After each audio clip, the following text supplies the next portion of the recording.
وقال رسول الله صلى الله عليه وسلم إن الله يرفع بهذا الكتاب أقواما ويضع به آخرين. عزتمند و محترمو منغو تاسی چې ان شاء الله کم علم شروع کوونکیو هغه ته علم التجوید وایي چې دا د قرآن کریم سره تعلق ساتي. د دې وجه نه د دغه کتاب څه فضیلت پیژندل پکار دي چې دا کم علم من کو د کم لوی شان والا کتاب سره د دې تعلق دی. الله رب العالمین یو عظیم الشان کتاب من او تاسې ته رالیږلی دی چې د دې په لوستلو کې الله داسې مزه ایښې ده چې د ټولې دنیا مزې به دې ویلي کي چې کله سړی په صحیح لوستلو د قرآن باندې پوه شي. په قرآن کریم کې الله یو سکون او یو اطمینان ایښودلی دی چې کله کله کافر هم د دې د سکون او د اطمینان خبره کوي، دا خبره مني. لکه یوه ویډیو مې ورځ کتله، یو مسلمان دی نو د کافرو په ملک یو کافر د میک کیدي قرآن ورته واورئ، بل ته کیدي چې لږ لږ قرآن پرې واوري. نو یو کافر دی چې هغه ته میک کیدي او یو تلاوت ورته ولګوي، نو هغه باندې داسې سکون او اطمینان آرام پرې راځي، سترګې پټېږي چې تلاوت بس کی بیا وایي په ټوله دنیا کې ما داسې سکون ټیم نه و تېر کلی، هغه باندې دا قرآن داسې اثر وکړه او داسې ښه پرې ولګېده. د دې وجه نه د قرآن کریم تعلق دا ډېر لازمي دی او ډېر فایدهمند دی.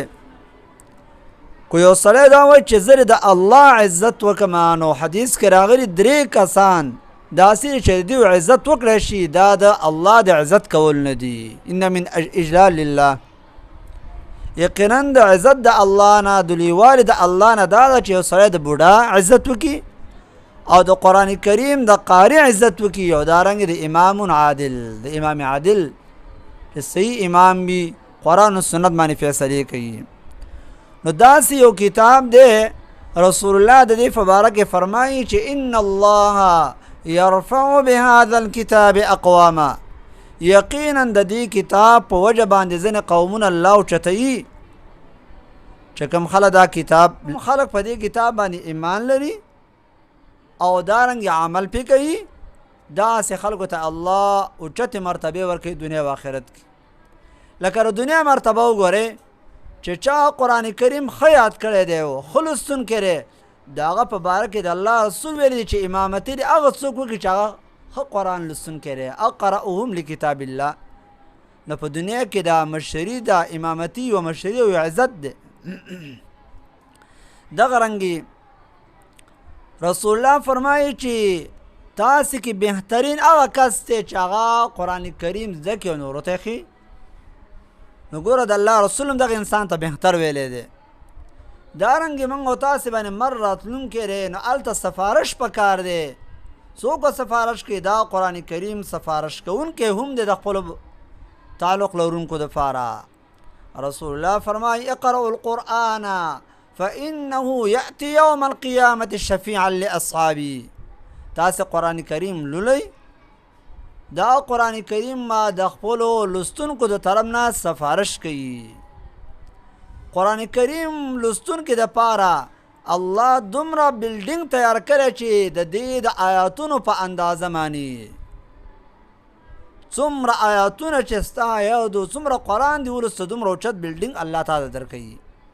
لکه حدیث کې راغلي رسول الله فرمایي چې صاحب د قرآن ته به وویلی شي چې اقرأ ورتق ورتل کما كنت ترتل فی الدنیا، قرآن لوله او د جنت په منزلونو باندې خیجه، ستا آخري هغه مقام دی چې په کوم ځای کې تا قرآن کریم ختم کو. نو قرآن والا دپاره الله داسې بلډینګ تیار کړی چې د ټولو بندګانو نه اوچت مقام والا اهل قرآن دي او دا اهل اللام دي. لکه حدیث کې راغلی چې اهل القرآن هم اهل الله، د قرآن والا د الله اهل دی، د الله په بندگانو کې خاص بندگان دا د قرآن کریم والدي. چې څوک قرآن کریم یادوي، د دې درس کوي، یاد کړی دی، د قرآن والا خدمتگار دی، نو دام کامیاب دی. ګوره دا قرآن کریم په قبر کې ملګری دی، دا قرآن کریم دارنګې په ورځ د قیامت هم ستا ملګری دی، او دا قرآن کریم چې دی نو د دې په وجه ستا درجه هم الله اوچتوي. کوم چې ښه لوستونکی له قرآن دی، رسول الله فرمایي الماهر بالقرآن مع السفرة الكرام البررة. کم خلک چې ښه ماهر دی په قرآن کریم کې، یعنی ترتیل سره آرام سره ښه لوستونکي د قرآن دي، دا بندگان وا د ماهرو، دا بندگان وا د عزتمندو ملائکو سره وي.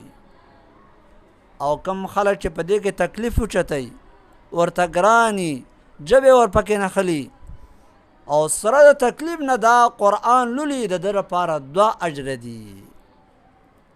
نو د شرافت والا کتاب دا دغه قرآن کریم دی.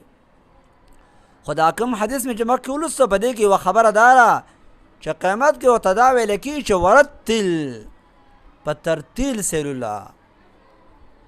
ترتیل آرام لستلو ته وایي، چې دا ترتیل اله سړی معلومولی شي او د دې احساس کولی شي، تمیز یې کولی شي چې دا تجوید وکړي. نو چې چا تجوید نه دی کړی، هغه قرآن کریم صحیح اکثر نه لولي.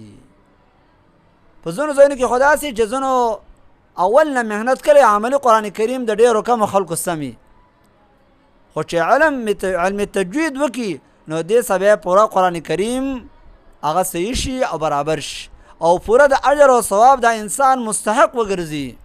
ځکه چې غلط قرآن لولي، دا قرآن ورته باندې لعنت وایي. نو صحیح قرآن لوستل د هر چا لپاره دا لازم دي. او رسول الله فرمایي چې دا حدیث قدسی ده، من شغله القرآن و ذکری عن مسئلتی، هغه څوک چې هغه قرآن مشغوله کړي، الله وایي زما یاد مشغوله کړي، زما د سوال کولو نه دونه نه وزګارېږي چې دا دعاګانې غواړي، خپل حوایج الله ته پیش کړي، بس شپه و ورځ قرآن کریم تلاوت کوي. الله وایي دته به زه د ټولو سائلین نه زیاته ورکړه وکم. نو شپه و ورځ د الله کلام لوستل، او دې کلام ته داسې یو شرافت حاصل په ټولو کلامونو باندې، لکه الله ته چې به د خپل مخلوق باندې فضیلت حاصل دی. دا کتاب داسې کتاب دی چې دا تا پریدي نه، دا وستا سفارش کوي. په حدیث کې راغلي روژه او قرآن کریم ما سفارش کوي. نو دا قرآن کریم وایي چې یا الله دا انسان چې دی نو دا ما د خوب نه منع کړی دی، نو د سفارش کوم، د قرآن کریم سفارش به قبول شي. دارنګې روژه وا سفارش کې د هغې سفارش به قبول شي.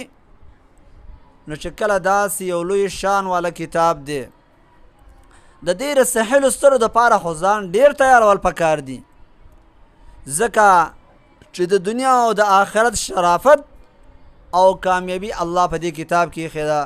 الله رب العالمین دې موږ او تاسې خپل کتاب سره محبت کوونکي جوړ کړي. وصلی الله وسلم علی نبینا محمد صلی الله علیه وسلم.